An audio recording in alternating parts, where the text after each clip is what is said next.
In 1967, a man was digging for gold in a forest in Canada when behind him he heard this sudden commotion. It sounded like geese getting really startled and flying off in different directions.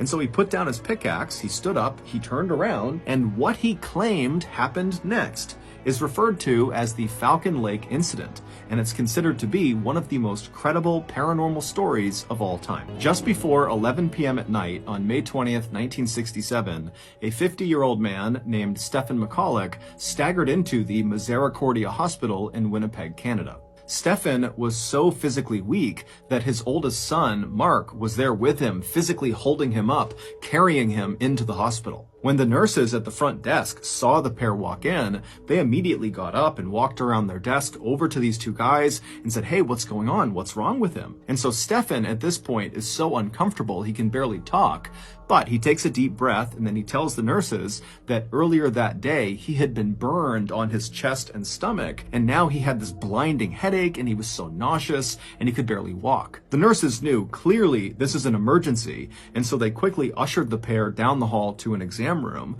and then a couple of minutes later, doctors came into the room and they asked Stephen to show them his burns. Stephen, who was already lying on his back on the exam table, slowly reaches down and grabs the bottom of his shirt and he lifts it up, and the doctors are stunned at what they see on his stomach. There was a very strange burn pattern that none of them had seen before.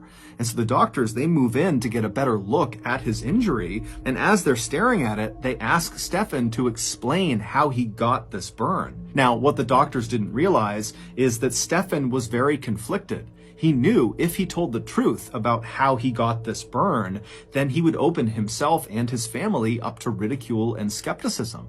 But as he's laying there and the doctors are waiting for his answer, he finally decides that the right thing to do here is just tell the truth. And so he takes a deep breath and then tells the doctors what happened to him. And by the time he was finished telling this story of what happened to his stomach, the doctors had stopped looking at his injury and instead were just standing in the middle of the room staring at Stephen with eyes wide and their mouths open.